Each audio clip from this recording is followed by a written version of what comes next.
Olá, irmão, que Deus abençoe ricamente sua família, sua casa, seu lar. Que Deus guarde você, todos os seus, nesses dias tão difíceis, amado. Que Deus proteja todos nós e continue sustentando nossas vidas e guiando o nosso coração. Obrigado por sua participação nesses estudos devocionais, a cada semana. Que o seu coração seja abençoado, sempre, sim, com a palavra do Senhor. E precisamos dela para nos orientar, nos guiar, e mostrar à sociedade o papel da igreja, o lugar da igreja nesse mundo conturbado. É o que o Senhor espera de nós. Os apóstolos ensinaram e exortaram a igreja ao evangelho prático. Paulo, particularmente em suas epístolas, ele ensina, ele esclarece a igreja sobre aplicar os princípios e a doutrina de Cristo na vida deles. E assim sermos luz do mundo e sal da terra. Na sua carta aos Efésios, particularmente, o apóstolo Paulo, de uma forma muito sábia, ele conduz assim e mostra à igreja, aos crentes, o seu lugar em Cristo Jesus desde a eternidade. O capítulo 1 fala sobre isso, que nós somos escolhidos, amados, selados, redimidos em Cristo. No capítulo 2 da sua carta, Paulo fala da salvação graciosa que nos alcançou e que nos fez um só povo, judeus e gentios. No capítulo 13 ele mostra que a igreja assim é um mistério de Deus revelado no Evangelho. E a partir do capítulo 4 da sua carta, o apóstolo fala sobre a igreja, a aplicação de tudo isso na vida da igreja. Ele fala da unidade da igreja, da natureza santa da igreja e da conduta dos cristãos como luz em meio às trevas. No capítulo 5 ele fala sobre isso. E aplica tudo isso no capítulo 6 às várias áreas de nossa vida, família, relações, servos e os escravos, ou seja, empregados e senhores. E assim ele termina com a armadura de Deus. Nessa batalha espiritual que vencemos. Que carta maravilhosa, que carta extraordinária. Eu quero, nesta ocasião, nessa noite, compartilhar com os irmãos o capítulo 4, do versículo 25 até o 32, onde Paulo faz uma exortação à igreja, aos crentes, a uma vida santa, a uma vida assim, digna diante do Senhor.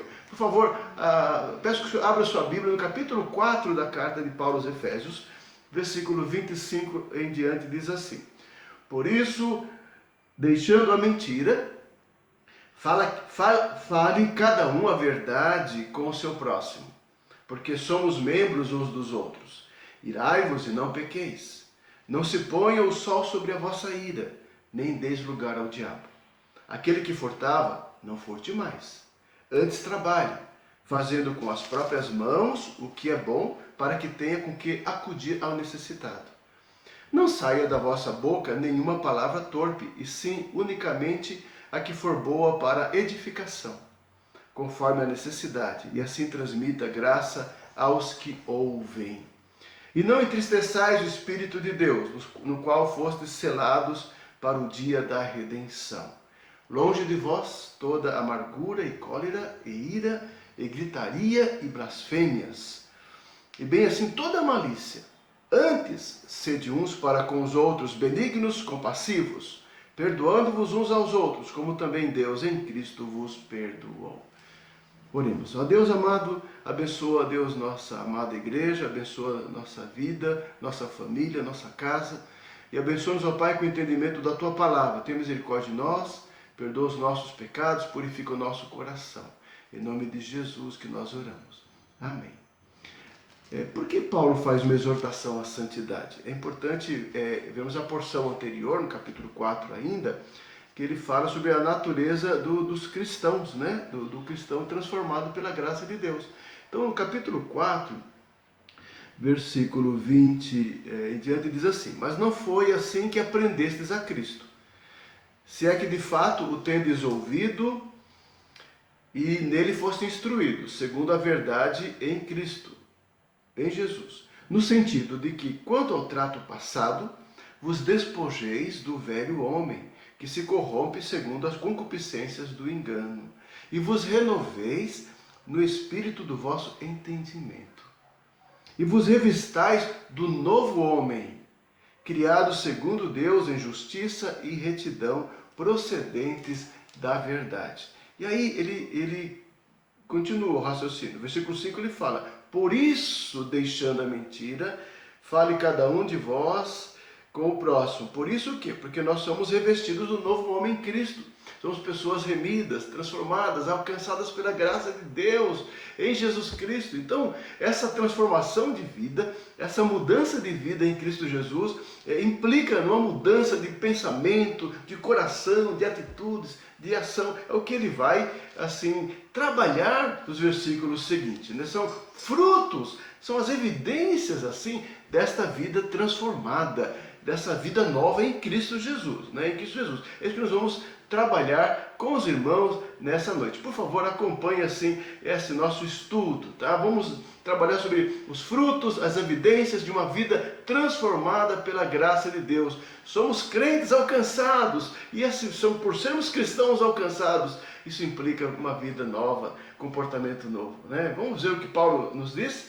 Primeiramente, o cristão transformado, no versículo 25 diz assim: por isso, deixando a mentira, fale cada um a verdade com o seu próximo, porque somos membros uns dos outros, né? Então vamos lá, o que isso implica para nós? Vejamos o seguinte: o cristão transformado tem compromisso com a verdade. Compromisso com a verdade, acima de tudo. Colossenses 3,9 diz assim: não mintais uns aos outros, uma vez que vos despistes do velho homem com o seu feito, com seus feitos. Ou seja, o crente, foi alcançado pela graça, foi transformado. Ele não fica mentindo, ele não há lugar mais para mentira na sua vida, ele está comprometido com a verdade.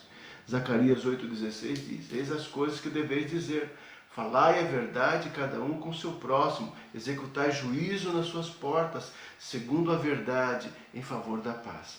Nós somos salvos em Cristo, que é a verdade, que é o Filho de Deus, reto, justo, perfeito, e nos transformou, nos deu um coração renovado. Não somos mais conduzidos como a cultura, né, da nossa vida anterior, onde as pessoas mentimos, enganamos assim de uma forma tão leviana, tão assim espontânea e natural. Mas o Senhor em nós nos faz nova criatura, um novo coração, uma nova disposição. Não compartilhamos mais com as coisas erradas, né? Com as coisas erradas, com a mentira, com o engano, com o dolo. Isso é muito comum no homem tomado pelo pecado, numa sociedade dominada pelo pecado. Muito natural isso. Mas o crente não.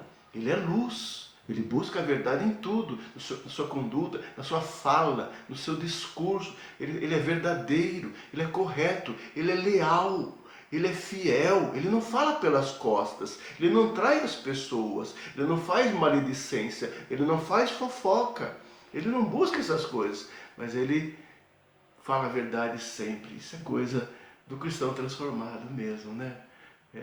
A retidão, a justiça na sua boca, na sua fala. Colossenses capítulo 3, versículo 9 e 10 diz assim: não mintais uns aos outros, uma vez que vos despistes do velho homem com seus feitos, e vos revestistes do novo homem, que se refaz em pleno conhecimento, segundo a imagem daquele que o criou. Segunda lição, versículo 26 diz assim: irai-vos e não pequeis. Não se ponha o sol sobre a vossa ira e nem deis lugar ao diabo. Então, num primeiro momento, o crente transformado, ele tem um compromisso com a verdade. No segundo lugar, ele controla a sua ira. Controla a ira. A ira pode facilmente se transformar em ressentimento, em ânimo amargurado, em rancor. A ira às vezes é um sinal de ódio, de uma atitude de um coração não perdoador.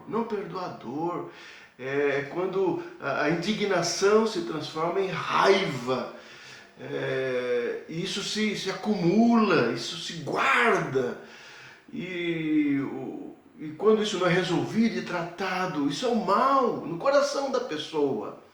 É o mal no coração da pessoa. O Salmo 4, qual Paulo faz a citação aqui, 4, versículo 4, Paulo diz assim a palavra: irai-vos e não pequeis, Consultai no travesseiro o coração e sossegai. A ira é natural, são sentimentos, são emoções humanas, são as nossas reações diante de situações que nos trazem indignação e atenção. Mas o coração sábio, o coração temente, ele trabalha isso, ele controla isso. Ele tem que aprender a lidar com isso. Não ser vencido por essa emoção, por essa indignação, por essa reação imediata. Ele trabalha, ele processa, ele trabalha com sabedoria e prudência no seu coração. Por isso que diz o texto, não se põe o sol sobre a vossa ira. Porque uma coisa é ficar irado, outra coisa é você guardar aquilo e permanecer remoendo isso na alma, trazendo uma dor, uma aflição, algo contido, como um vulcão esperando explodir em algum momento. O cristão não, cheio da graça e do Espírito Santo do Senhor, ele controla, ele aprende com a graça de Deus, com a ajuda dos céus. Ele aprende a lidar com essas emoções, com essas reações e a controlar o seu coração, controlar o seu coração. Ele controla a sua ira. É isso que faz diferença. Nessa época de pandemia, os irmãos têm acompanhado os noticiários, quantos conflitos, quantas contendas as pessoas estão no seu limite emocional, quantos problemas familiares, quantos problemas conjugais. O número de divórcios aumentou assim, de uma forma extraordinária nesses dias, por causa das pessoas estarem juntas, não sabendo lidar com seus conflitos, com suas iras, com suas mágoas, com seus rancores, com as emoções. Isso tem tomado um vulto, um número assim, preocupante. Por isso, amado irmão, aprenda a lidar com isso. Temos questões e temos que lidar, os conflitos pessoais, interpessoais, relações dentro de casa, família. Temos no Espírito do Senhor orar e Deus nos controlar, Deus trabalha nossas emoções, nosso coração a lidar com as situações da vida. Quando a Bíblia fala assim, Paulo fala, mas não deis lugar ao diabo. O diabo rapidamente vai se aproveitar, vai dar oportunidade para mudar a nossa indignação, mesmo que ela seja justa. Vai transformar isso em mágoa, em rancor, em fomento de ira e em resistência ao perdão. Ele vai potencializar, vai aproveitar essa oportunidade, essa brecha do nosso coração e vai potencializar. Por isso temos que lidar e tratar o assunto, para não darmos brecha ao inimigo de nossas almas, a nos prejudicar e nos destruir, e aproveitar esse momento, essa ira, esta situação e nos destruir cada vez mais, destruir nossas relações, destruir nosso coração. Por isso o apóstolo, o homem de Deus, Tiago, diz assim, sujeitai-vos, portanto, a Deus, mas resisti ao diabo. Sujeitai-vos, portanto, a Deus, mas resisti ao diabo, e ele fugirá de vós. Ele fugirá. Então não ceda à tentação. Cuidado, ore ao Senhor quando algum pensamento muito negativo, muito mal, está rondando tua mente, teu coração, dias e há dias. Trabalhe isso, ore ao Senhor para o Senhor tirar isso da tua alma, tirar isso da tua mente, essas coisas que não vêm do Senhor, não vêm do Senhor. Então resisti ao diabo e ele fugirá de vós. O apóstolo Pedro, na sua carta, na sua primeira carta, capítulo 5, ele diz, no versículo 8 e 9, sede sóbrios e vigilantes. O diabo, vosso adversário, anda em derredor, como leão que ruge, procurando alguém para devorar. Resisti-lhe firmes na fé. Resisti-lhe firmes na fé. Certos de que os sofrimentos iguais aos vossos estão se cumprindo em toda a vossa irmandade, na vossa irmandade espalhada pelo mundo. É um alerta do apóstolo Pedro. O diabo, nosso adversário, anda em derredor procurando uma oportunidade, uma brecha em nossa vida, em nosso coração, em nossa mente, para nos destruir, para nos prejudicar, para nos afastar do Senhor. Então sejam firmes, resistir às tentações, para não se prejudicar na sua vida espiritual, amado. É isso que nos ensina. Controle a sua ira. A ira descontrolada gera-se a nossa carnalidade e o nosso coração tomado, e é uma brecha para o inimigo. Tá? Então, a segunda lição é essa, procure controlar a sua ira. A terceira lição preciosa aqui, no versículo 28, diz assim: aquele que furtava, não furte mais, antes trabalhe, fazendo com as próprias mãos o que é bom, para que tenha com o que acudir ao necessitado. Que interessante, porque agora é um novo homem. O versículo fala: somos revestidos de um novo homem. É bom lembrar o contexto da carta, na cidade de Éfeso. E o contexto do paganismo. O contexto são pessoas tiradas do mundo pagão. Antes eles mentiam, antes roubavam, antes enganavam, antes eles não trabalhavam. Ou seja, agora em Cristo, uma vez alcançados por Cristo, nós somos transformados. Nossa velha vida passou, nossos hábitos antigos passaram, nossas coisas erradas passaram. Ou seja, se alguém mentia, não mente mais. Se alguém furtava, enganava, roubava, não rouba mais. Pelo contrário, diz Paulo, trabalhe agora, seja produtivo, trabalhe para ser abençoado, para ajudar o necessitado. É assim, é muito específico isso na igreja lá em Éfeso e serve para nós também. Temos responsabilidades agora.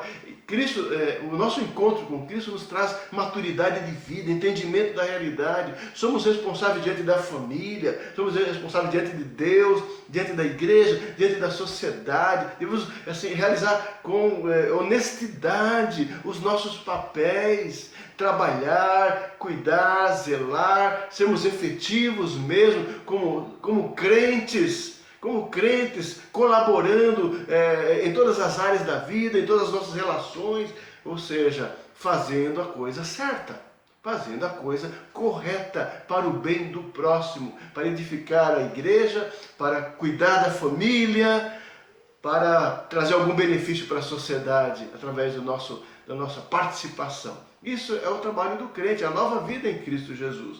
Ou seja, interessante isso. Não mentir, não falar mais a mentira, não ser tomado pela ira e fazer a coisa certa. Mas vamos continuar. O apóstolo Paulo fala o que é isso, uma vida nova, uma vida renovada. O versículo 29 diz assim, 29 e 30. Não saia da vossa boca nenhuma palavra torpe, e sim unicamente a que for boa para edificação, conforme a necessidade, assim transmita graça aos que ouvem, e não entristeçais o Espírito de Deus, nos quais fostes selados para o dia da redenção.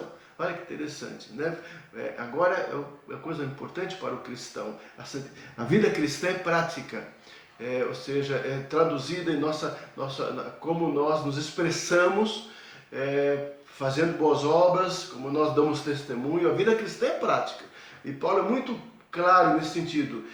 Não saia da vossa boca nenhuma palavra torpe. Interessante ele falar novamente da língua. Interessante ele falar novamente da língua. Como mostramos a sabedoria, a nossa transformação no uso da nossa fala, do nosso discurso transformado. Somos instrumentos mensageiros de Deus na terra. Temos o crente cheio da graça e cheio do Espírito Santo. Ele deve controlar a sua boca, sua fala, o que ele diz, como ele fala. Isso é muito importante. Isso é sabedoria.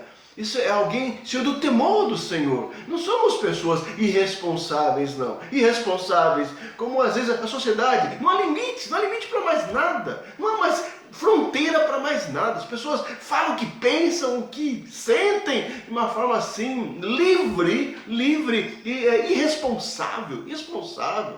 E se expõe nas redes sociais, se expõe para o mundo, expõe o seu caráter, expõe a sua conduta. Isso é lamentável. Se o mundo faz isso, é normal isso mesmo. O cristão não. O cristão é prudente, o cristão é moderado, o cristão é sábio. Sabe todas as coisas, no seu coração, na sua mente e no uso da sua palavra. É o que diz aqui o apóstolo Paulo. Não saia da vossa boca nenhuma palavra enganosa, corrompida. Palavra torpe é palavra corrompida. É aquela palavra que na verdade é podre, não vai ajudar em nada, não vai colaborar com nada. É inútil, é vã. Portanto, ela é corruptora, ela é injuriosa. O crente não tem que ficar aí falando coisas erradas, palavrão, por exemplo, né? Assim, porque ouve tanto, né? Em todo lugar, em tudo que você vê, aí o cristão repetindo isso, não tem graça não tem graça nenhuma. Temos que vigiar isso, vigiar, nem aquelas palavras que insinuam algo. cristão tem que vigiar nisso, sim. Com toda certeza, você é crente, cheio da graça, cheio do Espírito Santo do Senhor. Não pode dar lugar ao diabo mesmo, com a sua boca, trazendo coisas do mal, não. Mateus 15, versículo 18 em diante, Jesus está aqui corrigindo os fariseus que o questionavam sobre os seus discípulos não se lavar, se purificar para cuidar dos alimentos ou entrar nas casas lá onde eles entravam para as refeições. E Jesus os repreende duramente, com a preocupação deles apenas com o exterior, apenas com a religiosidade e a tradição exterior. E Jesus condena aí no capítulo 15 de Mateus. E ele diz assim, olha, mas o que sai da boca vem do coração. Isso é tão importante. O que sai da boca vem do coração. E é isso que contamina o homem. Porque do coração, disse Jesus, procedem maus desígnios, homicídios, adultérios, prostituição, começa no coração, furtos, falsos testemunhas, blasfêmias. É a lista que Jesus fala. Procedem do coração. E a boca reflete isso. Aí o versículo continua. Jesus diz, são estas as coisas que contaminam o homem. Mas o comer sem lavar as mãos não contamina. É o que sai do homem, não o que entra no homem que contamina. Ele está ensinando sobre isso. Porque a maldade está dentro do coração humano. 1 Pedro 3, 10, o apóstolo Pedro diz, pois quem quer amar a vida e ver dias felizes, refreie a língua do mal. Refreie a língua do mal e evite que seus lábios falem dolosamente. Quer dias felizes, dias tranquilos, paz no coração, fecha a língua, fecha a boca, toma cuidado, refreia. O crente cheio da graça, faz bom uso da sua palavra. A palavra que é boa somente para edificação, diz o texto aqui, né? A palavra, versículo 29, que é boa para edificação, conforme a necessidade. É o finalzinho do versículo 29. E assim transmita graça aos que ouvem. A nossa língua tem que abençoar, a nossa palavra tem que ser abençoadora, tem que transmitir graça às pessoas, né? Trazer paz, trazer encorajamento, trazer apoio, trazer conforto, trazer esperança. É assim que tem que ser o coração cheio do Espírito, comunicando graça aos ouvintes. Efésios capítulo 4, versículo 12, ele fala que Deus concedeu dons aos homens, profetas, sacerdotes, apóstolos, evangelistas, pastores e mestres, dons espirituais para a pregação da palavra, a palavra de Deus. E no versículo 12 ele fala, com vistas ao aperfeiçoamento dos santos para o desempenho do seu serviço, para a edificação do corpo de Cristo. Nós temos que estar preocupados, né? Com a igreja crescer, com a igreja de Jesus crescer cada vez mais espiritualmente. Todos nós somos responsáveis com esse processo, com o nosso comportamento, com nossas obras, com nossas falas. Meu irmão, compartilha as coisas abençoadas que Deus tem feito na sua vida, as vitórias, as conquistas, seu crescimento, seu progresso, os milagres do Senhor na sua casa, na sua vida. Compartilhe. Se alegre com os que estão se alegrando e diga isso às pessoas. Compartilhe a alegria com os outros, tenha empatia. Temos que nos ajudar mutuamente. Não é só receber. Não estou esperando que outros me procurem, que outros falem comigo. Não, é ir, é falar, compartilhar, abençoar com palavras agraciadoras. Aqui diz a palavra, em vez de mentir, enganar, dolo, palavra torpe que não leva a nada, faça o bem, faça o bem. Faça o bem, essa é uma vida santa no Senhor. A vossa palavra seja sempre agradável, diz o texto, sempre agradável, né? Temperada com sal, para saber o que devemos responder a cada um. Colossenses 3,16 diz assim, com vistas ao aperfeiçoamento dos santos, para o desempenho do seu serviço, para a edificação do corpo de Cristo, Provérbios 12, 25 diz assim: a ansiedade no coração do homem o abate, mas a boa palavra o alegra. Isaías 50, versículo 4, é um texto lindo. Olha só o que diz o profeta: o Senhor Deus me deu língua de eruditos, para que eu saiba dizer boa palavra ao cansado.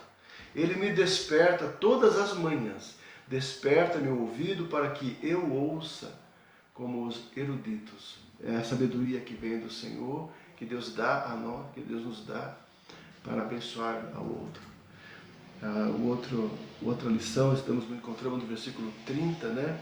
E não entristeçais o Espírito Santo. Está relacionado com o anterior, com o uso da palavra, com o controle da língua, sem dúvida nenhuma, com a questão de não dar lugar ao diabo. Ou seja, quando nós cedemos, quando nós mentimos, quando nós somos dominados pela ira, ou quando nós usamos a nossa palavra dolosamente, nós entristecemos o Senhor, entristecemos o Espírito Santo do Senhor, que nós já fomos selados para o dia da salvação, dia eterno.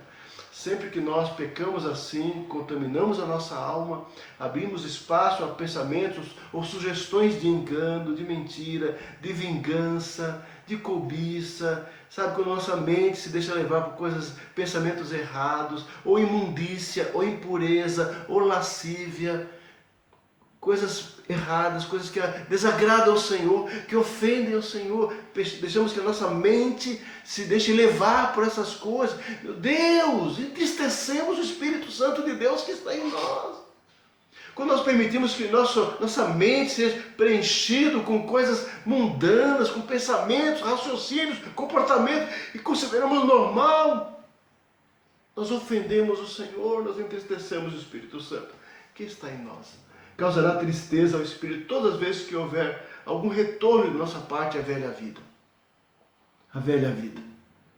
Manifestando uma vil ingratidão ao Senhor. Você agora é do Senhor. Busque as coisas do Senhor. Busque as coisas lá do alto. Que o teu pensamento busque as coisas do bem, onde há louvor, que agrade a Deus. Encha a tua mente com as coisas abençoadoras espirituais. Encha a tua mente com a palavra do Senhor, com a palavra do Senhor. Leia muito mais a Bíblia, ouça sermões, ouça músicas, louvor ao Senhor, mas encha a tua vida, a tua casa, a tua mente com as coisas abençoadoras e assim alegre o Senhor. Porque fazendo coisa errada estaremos entristecendo o Espírito de Deus que está em nós, com certeza. Mas continuando, no versículo 31, o apóstolo Paulo nos dá uma outra lição sobre uma vida de santidade, uma vida transformada. É o controle do nosso temperamento. Controle do nosso temperamento. E precisamos mesmo do Espírito Santo dominar nosso temperamento, nossas questões, como lidamos com as coisas. Então ele dá uma lista, diz assim, longe de vós toda amargura e cólera e ira, e gritaria, e blasfêmias, e assim toda a malícia, toda a explosão da raiva, toda a explosão da ira, toda a explosão do pecado, do mal, da mágoa, do rancor, toda forma de explosão, está implícito aqui, está aqui colocado. O crente agora cheio da graça, cheio do Espírito, tem que ser manso, paciente, longânimo, controlar essa ira, controlar essa indignação, essa cólera, essa raiva. É o controle do temperamento que é dado pela graça do Senhor. Quando ele fala assim, amargura, né? Longe de vós toda amargura. Que mal que faz um homem quando a pessoa tem um coração amargo. Amargo acentuada traz pesar na alma, no coração. Deixa a pessoa doente. Hebreus 12, 15. O autor aos Hebreus diz assim, atentando diligentemente para que ninguém seja faltoso, separando-se da graça de Deus, nem haja alguma raiz de amargura que brotando vos perturbe e por meio dela muitos sejam contaminados. A amargura no coração do homem guardado não só faz mal para ela, mas faz mal para quem está próximo, para quem está do lado. Diz assim, a raiz da amargura não tratado por Deus, ela contamina as pessoas. É aquela fala negativa, vingativa, raivosa, amargurada, rancorosa, que quando não controlada, causa um mal no nosso meio.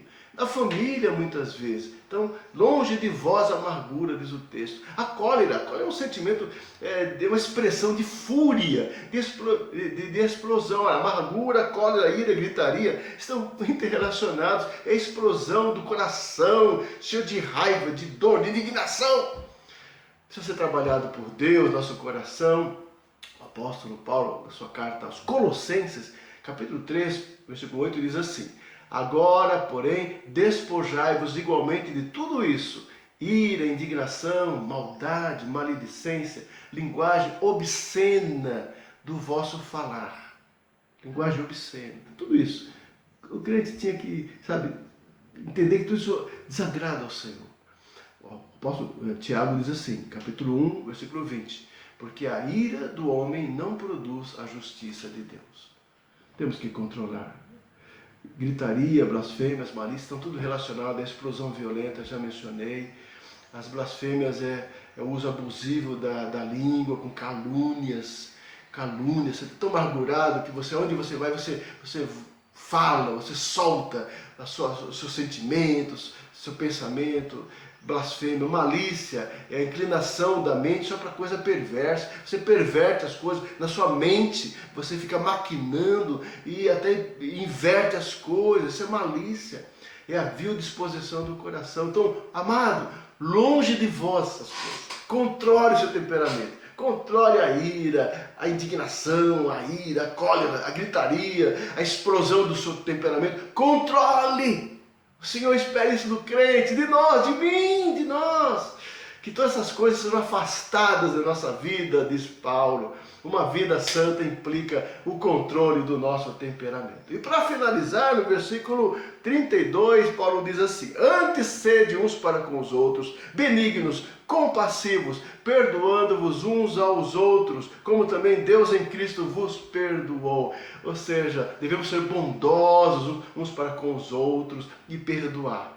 Colossenses 3, 12 e 13 diz assim: revesti-vos, pois, como eleitos de Deus, santos e amados, de ternos afetos, de misericórdia, de bondade, de humildade, de mansidão, de longanimidade. Suportai-vos uns aos outros, perdoai-vos mutuamente. Caso alguém tenha motivo de queixa contra alguém, assim como o Senhor vos perdoou, assim também perdoai. Perdoai-vos. 1 Pedro 3,8, o apóstolo Pedro diz assim: finalmente, sede todos de igual ânimo, compadecidos, compassivos, isso é compaixão, fraternalmente amigos, misericordiosos. Isso é uma graça de Deus em nossa vida. Nós, por natureza, nós não somos assim. Nós não somos. Por isso que Jesus disse nas bem-aventuranças, bem-aventurados os misericordiosos. Ou injúria por injúria. Antes, pelo contrário, bendizendo, pois para isso mesmo fossem chamados, a fim de receber bênção por herança. Não sermos vencidos pelo mal, mas vencemos o mal com o bem. É um desafio para o nosso coração exercitar o amor, a benignidade, a compaixão e o perdão. É um grande desafio, porque nós somos, nos dias que vivemos, nas lutas e dificuldades, nós somos inflamados pela nossa revolta, pela nossa tristeza, pelos nossos sentimentos, pelas nossas iras. Nós somos inflamados com tudo isso e precisamos da graça do Senhor para limpar nosso coração e nos revestir de coisas graciosas, como bondade e misericórdia. Que Deus nos ajude, que Deus tenha misericórdia e nos ajude mesmo, ao invés de retribuir, fazer o bem. Fazer o bem. E começa o nosso coração. Compaixão, como Jesus teve compaixão para conosco. Marcos capítulo 11, versículo 25 a 26, Jesus nos ensina sobre esse assunto.